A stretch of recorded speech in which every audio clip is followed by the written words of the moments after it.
Ladies and gentlemen, Scott Feinberg and a young man relatively new to acting, so I hope you'll support him, Mr. Benedict Cumberbatch. On behalf of everyone here, and especially BAFTA, thank you for doing this. We're very happy to have you. And I think just to begin with, I'm curious, do you remember the first time you acted in any capacity, even just fun around the house or something? And then was there a moment or an incident or something after which you knew that this was what you were going to do with your life? I think anyone who's been the mother of children should really answer that question. I probably acted up when I was very, very young and too young to remember. But as far as doing stuff at school, I think my first memory was being a town crier in a weird sort of fairy tale fantasy. And I remember, one of the reasons I remember is there was a video of it. And I came on the middle of the stage and clashed these big cymbals and sort of announced very proudly what was about to happen, or that part of the story, just sort of moving the narrative on. But when I watched it back of the video, I did that, and then I stopped in the middle of the stage whilst the other people were coming on and just turned around and looked at it instead of getting off stage. But I think my early acting memory is probably that, and I remember it being a big hall. I can't remember where it was, but it felt big and quite scary. So yeah, I think that's honestly my first memory, although I'm often reminded of a time when I was in a nursery play and I played Joseph, and apparently, I mean, you saw a lot of clips of me getting very angry, so maybe that was a seed for it, because apparently I pushed Mary off stage because she was taking too long. And then, well, poor Mary, whoever it was, everyone laughed. I mean, it's terrible.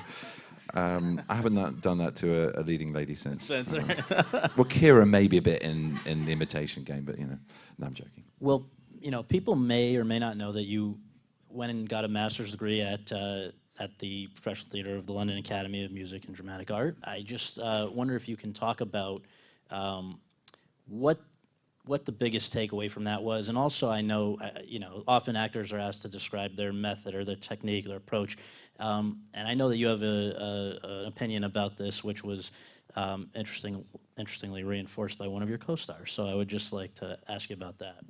I mean, I try not to go in with one specific technique, because every job is so unique in its different requirements. So there's a focus and there's an understanding and approach to work which is sort of universal. And there are givens. There are certain parameters you have to work in as an actor. Sometimes they're the hardest to maintain. Timekeeping is one of them, and I'm notoriously bad at that. And learning your lines, and I'm all right at that at times, and sometimes it can get overwhelming, with especially that clip you saw at the end.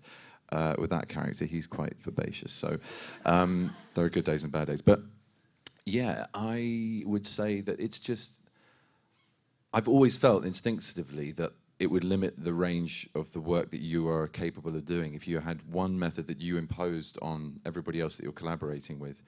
And so, obviously, as a student, actually, first I got my MA at Manchester. I think it's an MA at Lambda as well, but I'm not sure. It was really a postgraduate one-year course. I'm not even sure I got an MA there. I think that was more to do with Manchester, where I did 3 years of drama. And an awful lot of plays, an awful lot of acting, but an awful lot of other things around that which fed into the acting. And I think that started my kind of understanding that it's part of a total art form. It's not just something in isolation, because I was studying, I don't know, everything from sort of post World War II American theatre to drama as therapy in prisons and probation, to writing courses, to sort of early Russian revolutionary cinema, Russian Revolution cinema. And it just gave me appreciation of context. And I think from that, it gave me an appreciation of what the duty is to kind of, and also the enjoyment of further education as an actor to further research your role. So I went into drama school with that. And of course, at Lambda, like many drama schools, there are various approaches, very much, you know, the inside out or the outside in. But for the first time, I realized after maybe, I don't know, maybe 10 years or something of playing all sorts of different roles, especially after my voice finally broke when I was about, I don't know, 22. I played a lot of girls when I was younger. I played Rosalind and Kate. Oh no, I never played Kate in Tony the Show. I played Petruchio, but who else did I play? Titania and Queen of the Fairies. That was my debut at the all-boys boarding school I went to. But I realized that I had to be a version of myself, and you can never fully escape yourself. You're always partly there. Of course you are, and you're in the limits of your own body to an extent. So it's about understanding that you can do the hatbox stuff. You can have great fun doing everything from playing crap in Crap's Last Tape, aged 22, to Willy Loman rather in Death of a Salesman at 17, to Rosalind, aged 15, literally 2 years before, and have fun with that. You know, really kind of diversify what you want to try and change yourself into. But drama school taught me about just being still and centered, and having a very kind of measured approach to text. To not jump the gun, to sit in the words for longer, not jump to intuition all the time, or at least if you had that first instinct, that you could then work a long way around it to come back full circle to that initial feeling of understanding a character or a moment or an objective or an obstacle to overcome. And it employed that language, so you know, it's all this stuff you get on acting page 1.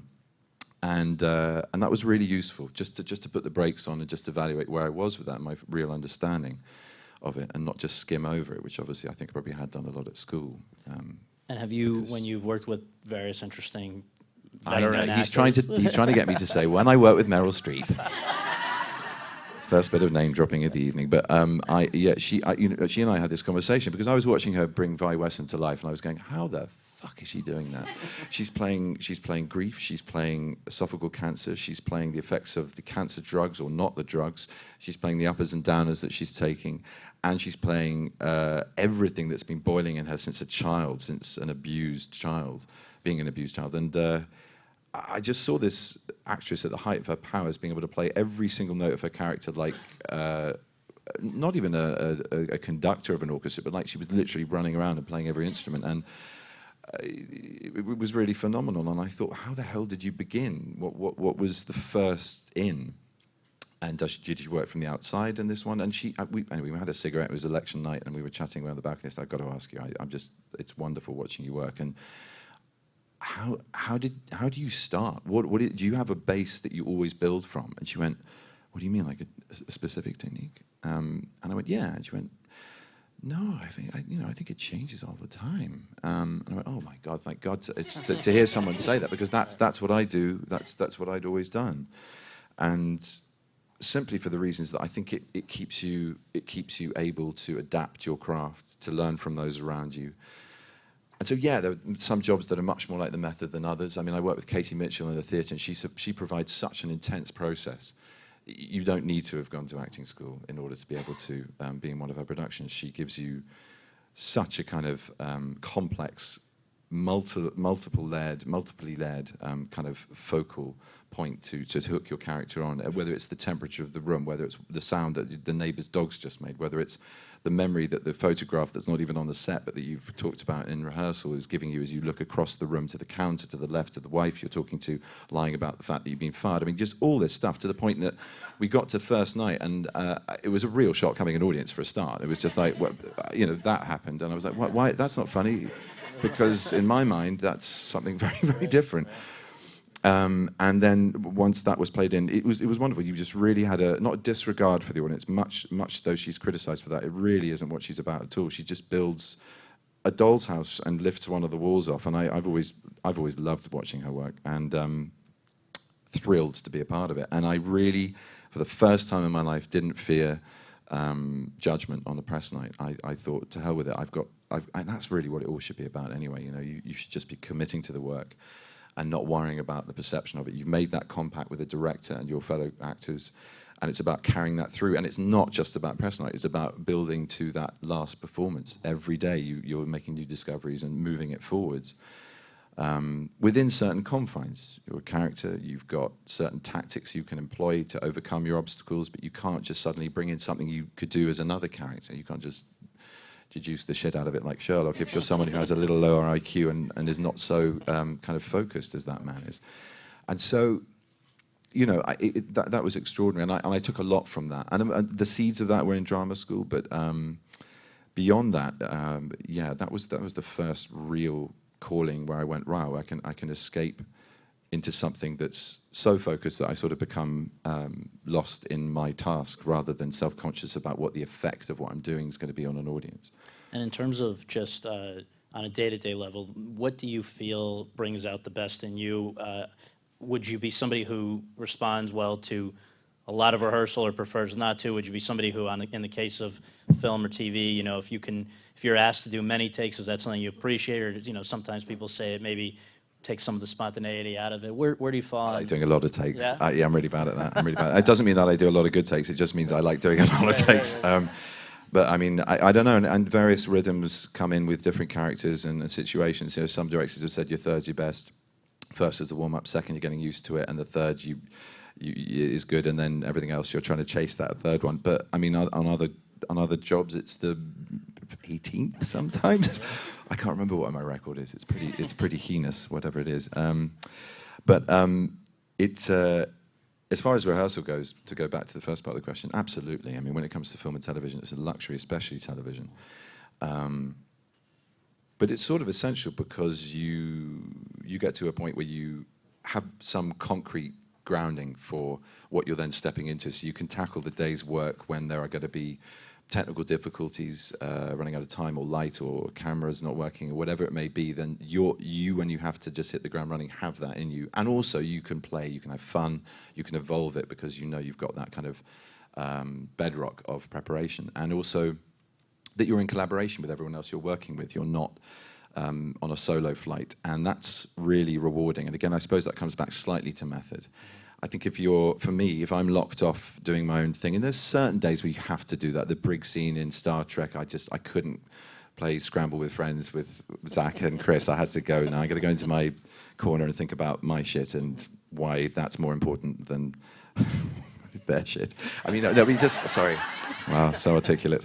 But you know, it's that thing of just being in opposition to people. You can't. Sometimes you have to build a little bit of a cocoon of concentration. The second of the third series of Sherlock, I have this massive monologue in the wedding scene, and that was it's intercut with loads of flashbacks, but it's basically a sort of schizophrenic one-man show, and we did it for 5 days, so I really had to pull myself out of any kind of jollity, of which there was a lot. I mean, an awful lot. It was great fun. They had a lot of fun without me. So when you first entered the workforce as a professional actor, what sort of a career did you envision for yourself as far as balancing it or not balancing it between theater versus television versus film? And then can you take us back to the decision that came, I think, maybe 3-4 years ago, where you were offered an opportunity to go to Broadway with a play that you'd already been a part of, and it was a very difficult decision for you, but you elected not to do that because of sort of an idea of where you wanted to take things. So it was a very selfish decision as well, because it affected a lot of other people. I did do it 8 months before we were supposed to go, but apologies to Nancy Carroll and Adrian Scarborough and Thea Sharrock. I just wanted to mix it up all the time. I really wanted I mean, my theatre training at LAMDA was a classical English theatre 1-year course and a postgraduate course, which I really enjoyed and got a lot out of. But you know, that was it. That was the main focus, because I thought, a little bit old-fashioned in my kind of understanding of it, I thought that what the great actors that had been ahead of me had done and inspired me to do, was the idea of starting out in the classics, then maybe a modern play or two, then a few roles in television, and then, you know, getting a film role, but keep going back to theatre. And that is what I've done. That is kind of what I've tried to do. The unhappy accident of that play being such a huge success was it came at a point where I thought, Christ, I've actually got some momentum in a medium where it's much more of a closed door. There's a very little long-term memory. It's much more immediate. Your currency's something you really have to kind of work on in film quite fast to a degree. I'm saying this in everything I say tonight is contradictory. I know that, but it's just, I guess that's what a personal conversation is, really. It's just a point of view. But every time I say anything, I'm thinking, but the opposite is also very true. That's the kind of, that's my head. You're getting into my head. It's great being me.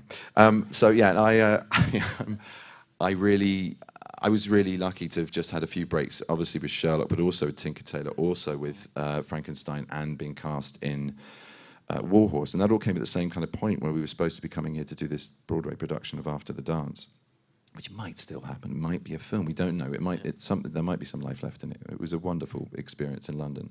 But I felt that I'd had that experience there, and selfishly I wanted to make some capital out of this momentum that was building. And I'm glad I did, because I got Star Trek and 12 Years a Slave and also Sage County, and yeah, it worked out well for me. But and the Fifth Estate. So I kind of I was very yeah, I took a gamble and it paid off. Yeah. Well, so that decision, as you say, led to all of these other roles that have only further raised your profile since then. And one of the byproducts of that that I want to ask you about is clearly, you know, you are now a considerably more famous person than you were at the beginning of this. And I wonder how that impacts you as an actor, because, correct me if I'm wrong, but it seems to me that part of what makes many actors great actors is the ability to kind of go out, observe other people behaving as they do, and channeling that. And when you become quite famous, I think that it maybe makes that blown. Yeah. Yeah. So, well, I mean, does that make your life harder as an actor? There are ways of remaining disguised in plain sight, as Sherlock would say. But you know, and to be honest, there are a lot of famous actors who are still doing great work. So they're obviously managing to observe something of real life, however bizarre theirs get. But yeah, it was a concern in a sense. But what I value more than that is privacy. And there are means and ways to extract yourself enough to be able to observe human nature and work through whatever medium of research or understanding of character or the human condition that it is you need to be able to get that. And surprisingly, you know, some of us do take public transport still. I've got a motorbike as well, and I drive a car sometimes. But you know, I'm not exclusive to the world of everybody else. But I know what you mean. It's now more about being conscious of this sort of thing. We're not having a private conversation. I thought we were. Shit, that comes everywhere. But you know, that's weird. That is weird. And you know, you're constantly at the kind of mercy of people who are basically with smartphones, walking publishers. So you kind of, and being a performer, understanding what a camera is and what being observed is, I'm very highly attuned to that. So you're right, to switch that focus back so that I'm the one doing the watching is a new craft for me. But I'm managing it. Yeah. And there are still corners of the world that don't know who the hell I am, so that's always good. But there are also an incredibly supportive amount of people that recognize me but let me carry on my business. And it's fine. It's just a sort of skill, I guess, to balance. And it's interesting. I mean, I've got friends here tonight, and you know, they've seen the sort of change where, but you know, basically, and one of them said, Eloise said, you know, the other night, she said, unless I'm actually in my house with you, or you're in your house and I'm with you, I don't get you, because there's always going to be someone that wants to interact, have a conversation, or what happened last night, we were in a restaurant and this screen just got pushed aside and there was a flash bulb going off in my face, and this was, I was like, wow, that's a first. Yeah, yeah, always lock the toilet door. That's what I'm saying.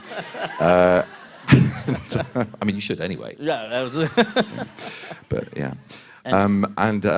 I don't know. Yeah, it's weird. It is weird. It's a learning process, and I'm in my infancy of it. But you know, I think some of it's helped by the fact it's happened in my mid to late 30s. So you know, there's a sort of perspective which kind of gives an ability to breathe and try and extract yourself a little bit from the madness, and say no, and just learn that, you know, you can politely decline something or just step back a little bit, but also how to engage as well. And I'm more comfortable in my own skin than I would have been had this happened 10 years ago, without a doubt. So in that way, it's a blessing. Yeah. So I don't know the exact chronological order of when you did these things, but in the past year, we have seen you, apart from Sherlock, in Fifth Estate, Hobbit, 12 Years a Slave, August Osage County. Third season of Sherlock. Third season of Sherlock, and Star Trek Into Darkness. And it's just unbelievable in 1 year. You can't, clearly, it's hard to even imagine how busy you must have been. And so I wonder, you know, do you do anything specific between projects to sort of cleanse the palate in a way, or are you able to jump from one thing into something completely different relatively seamlessly? Yeah, I formed a production company. I did a short film. That was hardly cleansing the palate. But I do. I try to. I've been really fortunate, and it's a very high-class problem to have. But it's increasingly difficult, and it's something I want to try and change in my work pattern. Whereby, you know, the last sort of two.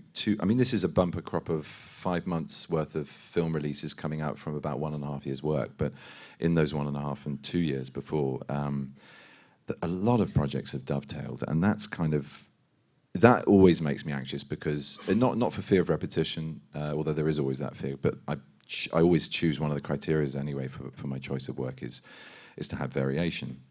You know, selfishly, just to keep myself amused and to stimulate myself in a different way. So even though, I don't know, I had a bank holiday weekend between the end of the 3rd series of Sherlock and Parade's End, and before Sherlock, I literally got off stage, let me get this right. Yeah, I got off stage on Frankenstein, I think I had about a week before we started filming Sherlock, and I was pretty damaged after Frankenstein. Both Johnny and I were pretty beat up. So, not ideal, but then very different characters, very, very different characters. And it was really weird, this. I literally was picked up in a car on our last night from the National Theatre, our after party, got in a car, driven down to Stratfield-Say where we were filming. I was on set on a horse, charging with 80 other horses at sort of 8 in the morning with Spielberg going, "That was great, you want to do it again? That's great." And just going, yeah, I think I do, just sort of slightly falling off my saddle. But I mean, such a different kind of rush and experience to finishing a play, to being on that kind of a set with live animals. I mean, you cannot compare the experiences. And it was like, what after the what? What play was that? You know. So it was. That's the most sort of intense turnaround I think I've had. Ideally, yeah, and I think it's important. You should have, and I try now to have a shedding period of a bit of time. So I just get rid of the last one, start having some fun, then I just sort of center and go back to neutral and find out who I am. Friends and family are very handy for that, as is travel and just isolation from the madness of it all in any shape or form. And then, yeah, start revving it up for the next one. Just slowly cooking the reading and thinking about what the challenges are going to be, speaking to people who know more about my character than I could ever possibly dream of knowing, and relying on the brilliance of the outside-in stuff, whether it be wardrobe or hair and makeup, and then obviously the collaboration all the way through that with the director in conversation, in person, and in rehearsal, hopefully, if there's time. That's the ideal that very rarely happens, but I mean, you know, it would be good. It happens every now and again, but yeah. And particularly, I think, with you've played a number of people who were real, who are in many cases still alive, and you know, going back to Stephen Hawking right through Julian Assange and others in between. I just wonder how, from what I gather, you're a real researcher, do a lot of preparation, and but yet in some cases you seem to have met with the person, in other cases you elected not to, or you couldn't, or whatever. Just how do you approach it differently when it is somebody who is a real person, most recently Assange? Well, there are two things, I suppose, that are immediate and very obvious, which is that there's a moral responsibility, because that person in particular, his life is still very much evolving. His situation is very precarious, and there's a responsibility to not do him an injustice, which a lot of his followers and him said that I did, but I was trying very hard not to. My correspondence with him was to try and eke from him what I could bring to, you know, work the part into something more empathetic. I wanted to meet him, not to study him and then turn him into a two-dimensional arsehole. I wanted to make him somebody who's complex and human and inspirational and extraordinary and unique, and who's done something which is profoundly important for democracy. And I believe he has, and hopefully some of that is reflected in the film. And I think people who are slightly more, you know, is partisan the right word? I mean, as in impartial is what I'm trying to say. Did elect to say that it was that, and if anything, it was slightly more biased towards his point of view. I don't think it was. I think it was fairly balanced. But I understand what I understood and understand what his beef was with it. Quite rightfully, you know, it was based on two poisonous accounts to his idea of what that story was for his experience, and to him, it was something that was, yeah, absolutely antithetical to everything he tried to achieve.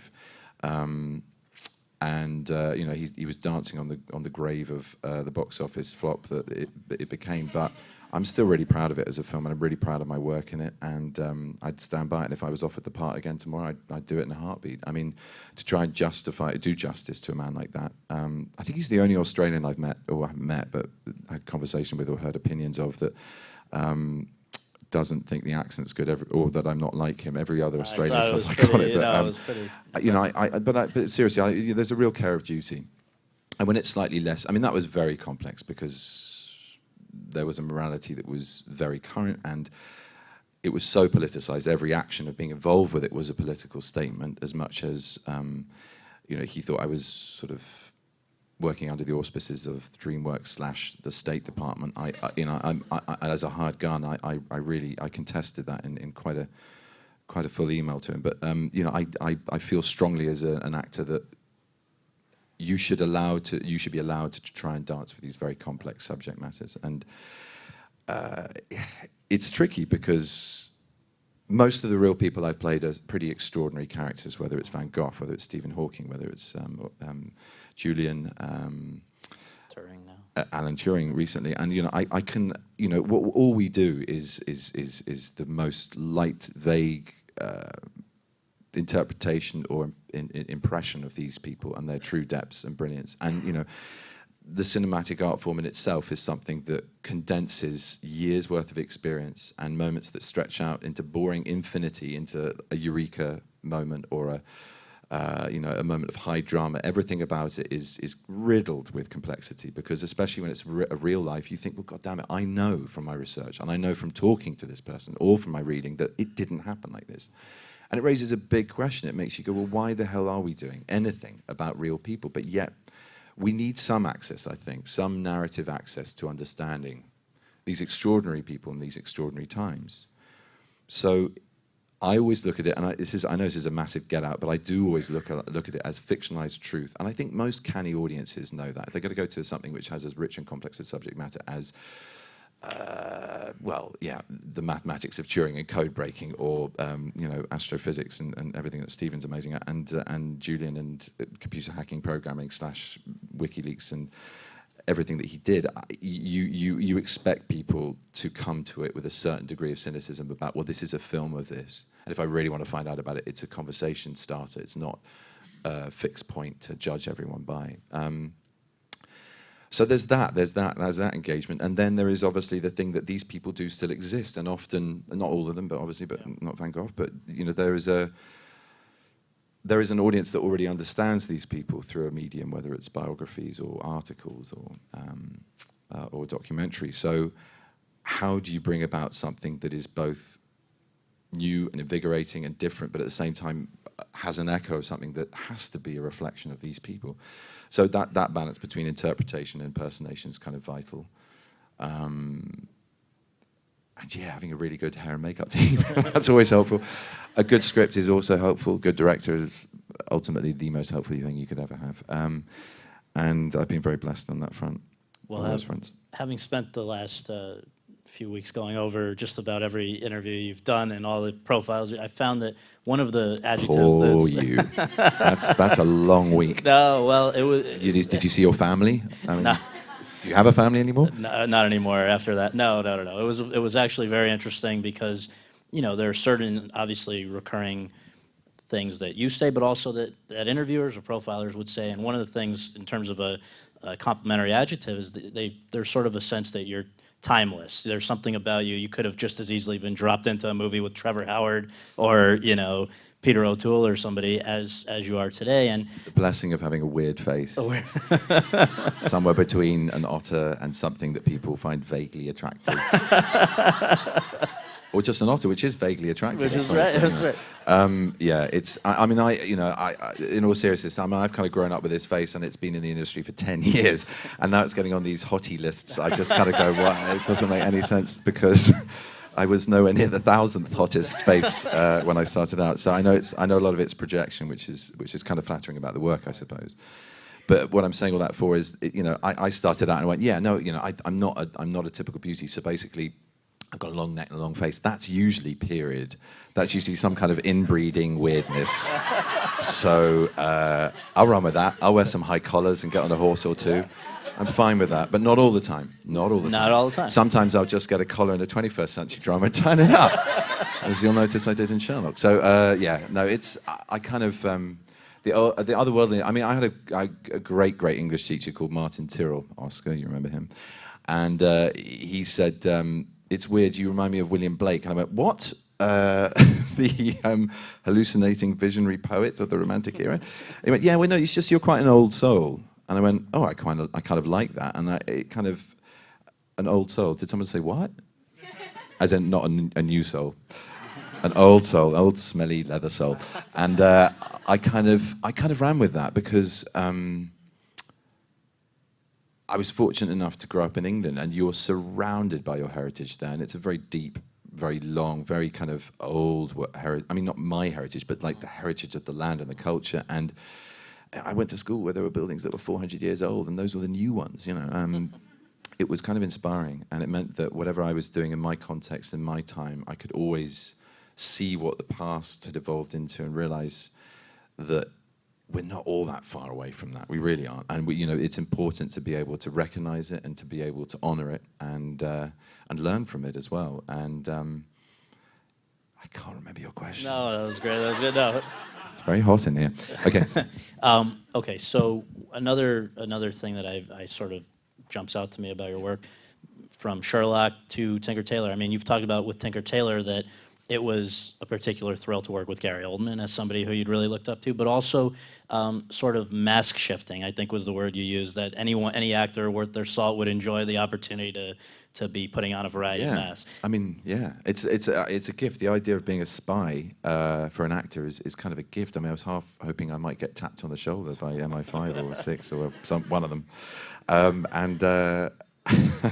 Well, because seriously, I mean, it would be a great double bluff that. There's a bit like Guy Burgess going around parties going, "I'm a spy," and no one believed him, and of course he was. But it's kind of, because we're so sort of, you know, showy-offy as actors, so it would be the worst kind of subterfuge. But the point is, we shift masks. We kind of do that. You know, that's kind of what we do. It's part of our job. So the idea of playing someone in one moment, in one context, and being utterly different in the next, it's meat and drink for an actor. And to do that subtle amount of it, and also in Le Carré's brilliant world of extraordinary characters and a very real Thomas Alfredson and Hoyt created Smoke and Nicotine, that's the same, and alcohol, you know, just dank, grey, yellow, sort of bad, scraggly TV toned, ungraded film world that film was. I mean, you could smell it. It was very visceral, that experience of stepping back into the past. So, you know, it felt that there was a contact with an emotional realism to spying, which is sort of, again, meat and drink, because it's more profoundly something that's recognizable, because they all have human stories. There are things to sacrifice. They all have loves or passions or prerogatives and moral compromises, and also the sheer boredom of it, the drudgery of it, the betrayal of it all, and these constantly shifting sands of loyalty and understanding and diplomacy. And that's a very rich canvas for an actor to play with. So I was thrilled when I got cast in that, and with that company of actors, I mean, you'd have to have done really badly to have done a bad job, because it's just everywhere you look, you're being inspired, you know. And Gary in particular was just a joyous individual to work with, and, you know, a man at the height of his game again, I think, in that film. Just incredible performance. So we talked about films about history or about moments in history. Then, you know, here someone comes along and says Sherlock Holmes, which has probably been made into more plays more shows or films than just about anything. Yeah, it's the most dramatized character of all fictional time, I think. I mean, so somebody says, let's do it again. We're gonna update it for the 21st century. You know, was it immediately clear to you that this was something that was worth getting involved with, or when did it become clear to you that it would work? Well, the sort of evolution was that I heard about it and thought, that sounds like an excuse to, you know, re-enfranchise something to make money. It could be a bit cheap and cheesy. And then I found out who was involved, and I thought, it's definitely not going to be cheap and cheesy. These guys are very good writers. I knew Stephen. My mum had done Coupling, a few episodes of that, Sarah Alexander's mum, and Mark Gatiss was a huge hero of mine as a student with League of Gentlemen. And so I knew the stable was good, and I knew their involvement in Who, and I knew what they'd done with that. And I thought, well, I've got to read it, and I read it, and I completely fell in love with it. And then I went to meet them in a flat in Holland Park. Sue Virtue's mother, Beryl Virtue. Once Sue Virtue was called Beryl Virtue's daughter, but now I think it's the other way around. She's so extraordinary. But they're both extraordinary. And Beryl is a massive titan of the industry. I'm sure she's done many of these conversations. She's a legend. And I don't think I'd ever met her before. So she came, and it was her flat. I wasn't aware of that. I knew I was meeting Sue, Mark, and Stephen, and to read for it. And think one of the scenes I did was definitely the one in the first episode where I get John to come back to the flat, and I just want him to type a text for me, and I'm sort of reposed with the steepled hands, and he's just disgusted that I've said it's urgent, it's important, can you make it? And he just comes over and basically is a secretary for me in the study in pink. And so I was doing the scene, and oh no, just before I remember Beryl coming in, and she had tea and biscuits, and I sort of turned to Sue and I went, is that Mrs. Hudson? And she went, no, that's my mother. Okay, it's not a good start, not a good start at all. Okay, forget that happened, start again. Cancel and continue, and I did. I made them laugh a bit, and it seemed to go well. And you know, I knew Mark as well as an actor. We were in Starter for 10 together, and we really got on. So it was fun. It was a lot of fun, and I thought, God, this could be great. I would really enjoy doing this. Just as I was getting on my scooter, I got a call from an agent saying they're really, really, really, really, really, really keen for you to do this. And I put my helmet on. Well, I finished the conversation first, otherwise that would have been painful.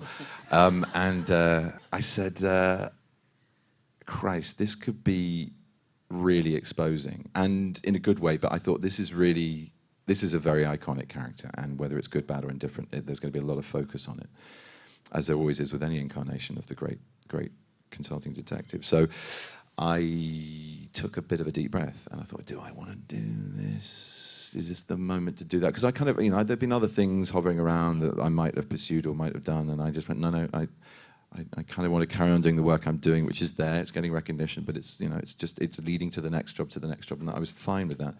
I thought this is a really big sort of step into the limelight, and then I thought, it's really good material. I'm gonna have fun doing it. We did the pilot. It was great. The BBC loved it. Said 1.5 hours, and then that was it. And as far as the reach of this, I mean, I've read estimates. They initially thought maybe 2-3 million people are going to watch this. It was like it blew away from almost the beginning expectations as far as how many people cared about what you were doing. Was that very gratifying to see?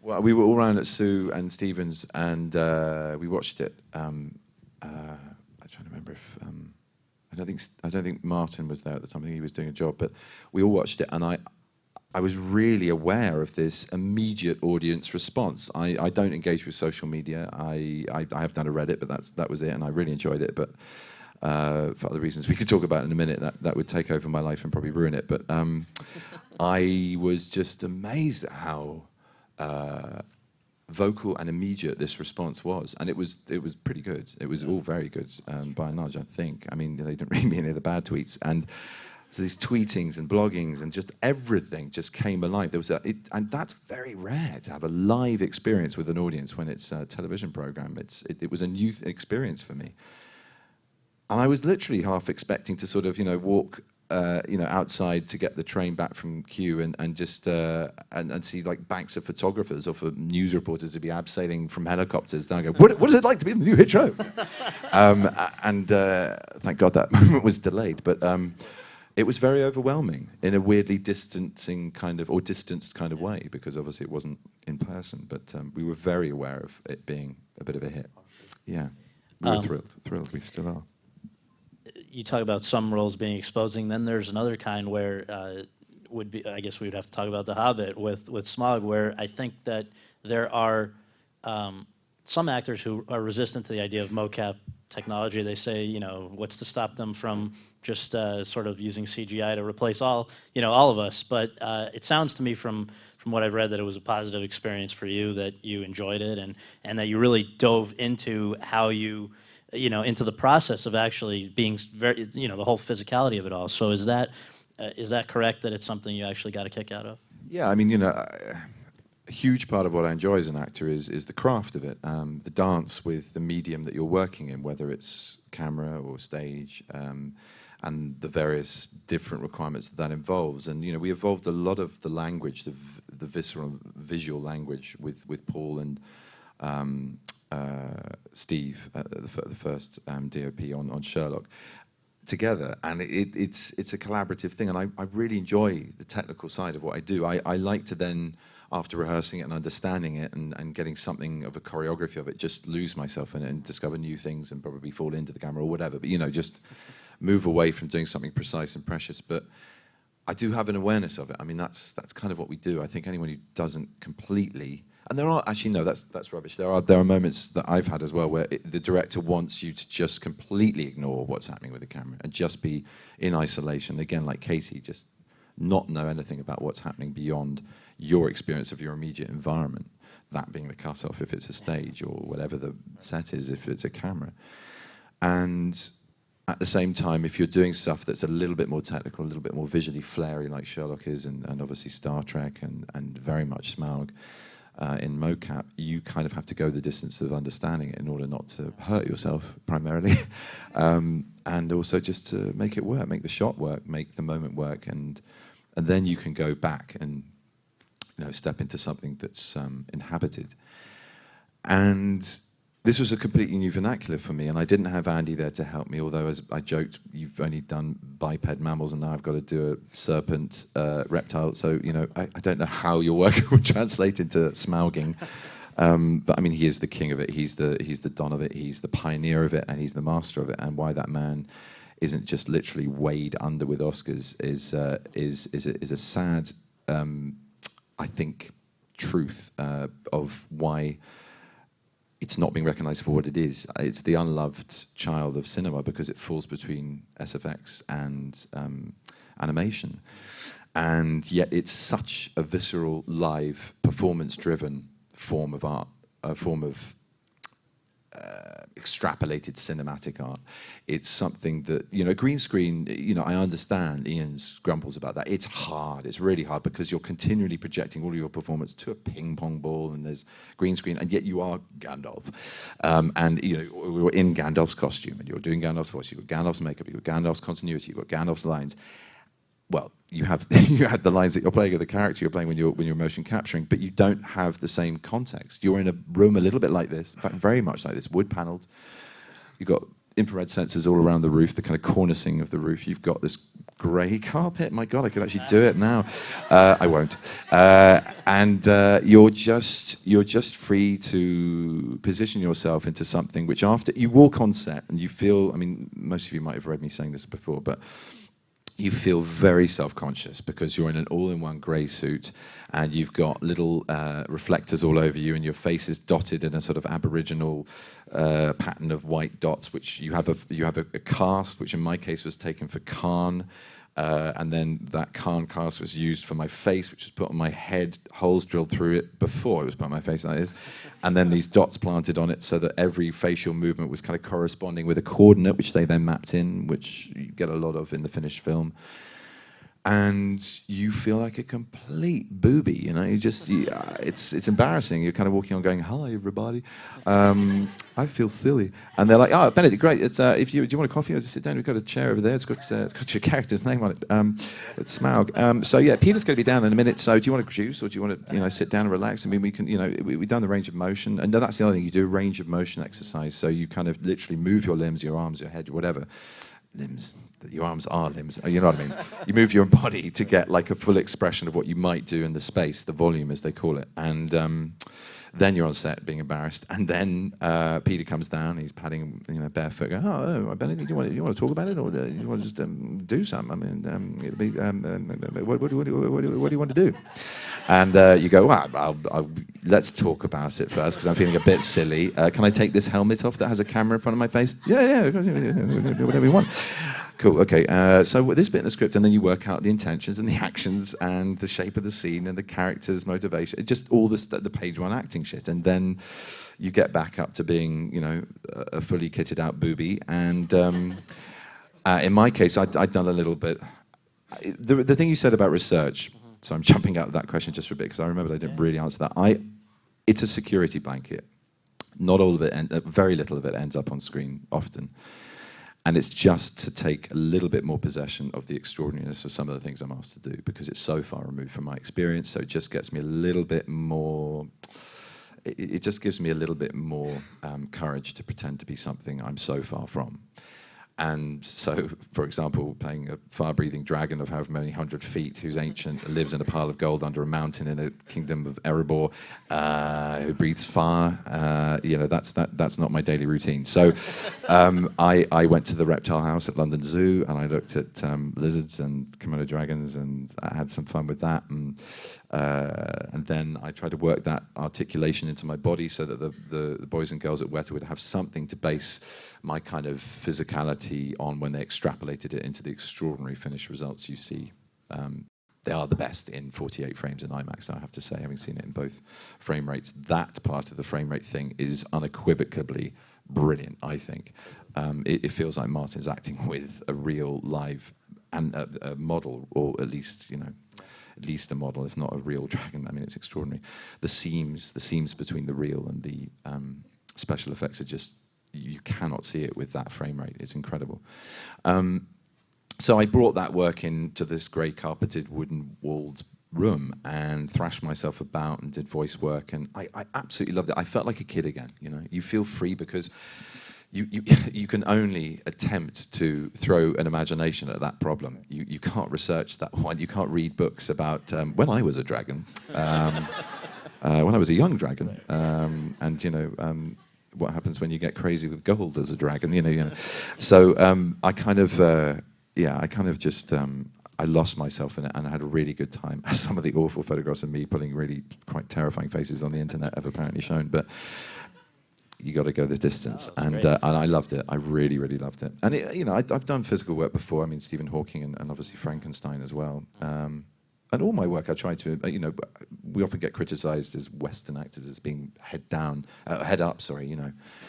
And even though our verbal culture is a very linguistic-based oral culture, very much about the text in England, we do some great physical work. I mean, it's, you know, the land that Simon McBurney came from, to name but one, and DV8 and all sorts of extraordinary multidisciplinary kind of theatre companies, as well as, you know, dance troupes and everything else. So yeah, I love involving that aspect of it and challenging my body as much as my head with what I do. So that's an experience where you're working basically in a room with a, you know, a relatively small number of people, I would imagine. Then you go to Can I just interrupt? Sorry, is anyone else hot? Yeah, I think it is. Can we turn up the aircon, Luke? Would that be possible? Someone's waving their hands, but we're not getting a draft. Okay, so there's that kind of an acting experience. Then there's the theater. Yeah. And you know, it seems almost invariably you hear actors say that no matter what the perks of or pleasures of film or TV acting may be, there's something really special about going back to the theater, and that the only thing that they say maybe sometimes, you know, you hear gripes about is that it can become, you know, perhaps a tad monotonous. But for you guys with Frankenstein, with this alternating of roles and the way you approach it, I think it was such a fascinating thing. And so just generally, theater acting, and particularly in that experience, is it something you enjoy a lot? Very, very, very much. I mean, you know, I think the rehearsal process in theatre is probably the most kind of privileged part of the whole experience of being an actor. It's wonderful. You have that wonderful sort of suspended time when it's just a room.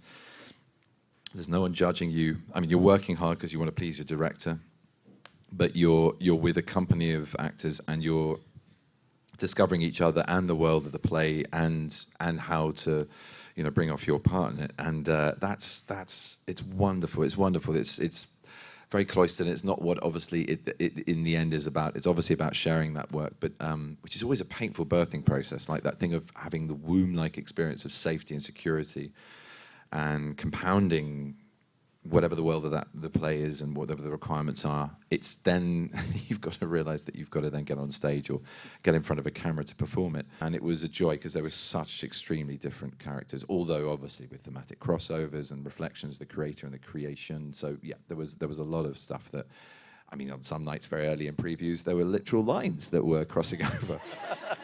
Always on my part, I hasten to add, for Johnny's sake. He was pretty DLP. But yeah, no, I love that. I really love that. And in fact, that was a complete kind of condition of doing the job. I wanted to do it only if we did both roles, both parts, because it's unique. And yeah, it's the hardest thing about theatre. It is so nourishing, like I said, because of the rehearsal room environment, but mainly because you have an immediate idea of what it is that you're doing. But the real trick, and I think, again, I hark back to, well, the Frankenstein experience, but before that with Katie at the Royal Court, the trick of believing that you're doing something for the first time is a very, very hard one to achieve. And when, in all honesty, there are very rare moments in the third month of a run where you're not very conscious of your audience and the cough that just happened and what's going on in your belly and whether you act a little bit too soon to the performance tonight and what the hell am I going to do with the people that come see the play afterwards, and you know all these outside kind of voices, because you know it's so familiar. It's very, very hard to trick yourself into unlearning the muscle memory, and it's not like film whereby you can change your delivery. You can give a lot of choices in multiple takes on a film. So some actors don't. I like to simply because it's such a rare and invigorating thing to be able to do, and that's why I like to mix it up, because then when you go back to film, the things that are weird about film, like the early weird unsociable hours, no continuity, out of order, yeah, exactly. All those new problems are compensated by the fact that you get, and also not playing the whole character arc. Exactly, like the continuity thing is a massive thing. You have to really jump in and know exactly where you are in your character storyline. But then you can change. You can give a different, within the parameters, like I said earlier, of the tactics your character can employ to achieve his objectives through your understanding of the character and his limitations as well as his strengths or hers. You know, you can still have quite a broad canvas to shift things. You do in theatre, but it's very hard to come in and do anything more than maybe 5 or 6 very different things. And also, you don't want to throw the whole company. You can't go, guys, I know we're in the 3rd month of this, but can we just rehearse that scene where I'm a little bit worried about? And that's hard. That's really hard, because it is a job, and this is a job. What I do is a job. So you know, there are moments when it becomes like a job, and you have to balance that with the craft and the art. But you know, I love it. I'm very lucky to be able to call what I love as an art a job. Well, before we close with this question from one of the thousands of people who submitted questions over Twitter, which you were nice enough to pick the winning question, I have to exert a little editorial privilege and throw in one more, because this was something that I know is very important to you, and I think it deserves to be talked about, which is Parade's End, which was another great performance of yours. And particularly, there's a scene where essentially you're having to bid farewell to, or say that you don't love a person who you do love, and do the honorable thing over the thing that might be easier. And I just wonder if you can take us back to that moment, because when somebody once before asked... It's slightly... I think the scene I was referring to, if it's the same one, is the one in front of the fender. I think it's in episode 2, where he decides all the hypocrisy of this invented Department of Strategy in the civil service. All the hypocrisy where he's trying to basically massage the message by faking figures through the brilliant mathematical mind that he is and political mind that he is. He can't do it. He just keeps on saying, no, but this is the answer. And the War Office saying, no, but it can't be. You've got to make it work so that this is the answer. And he goes, well, just fuck off then. I'm going to throw myself in front of the front line, and I'm not going to, I can't function the way I functioned. And he meets up with Valentine, who is furious with him for underselling his ability and also for putting himself in harm's way, because they haven't consumed what is clearly a blatantly very strong attraction.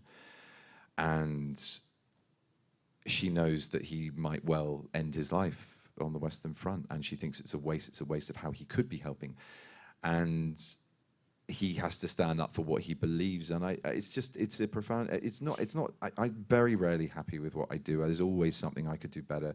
It's not really that. It's not really going, oh yeah, I got that right. It's just more, bless you, it's more who that person is in that moment. And Tom hated it. Stoppard hated it. He was like, I just feel it's too on the nose. It's just, I don't like it when Christopher has to explain who he is, which is what's brilliant about the rest of the adaptation. It's so reliant on the idea that actors and directors understand subtext. I could read the book for the most amazing subtext and profound insight, you know, internal monologues, you know, literally all streams of consciousness in this modernist novel, to work their character into layers that you get a little boop, you know, kind of top mark of.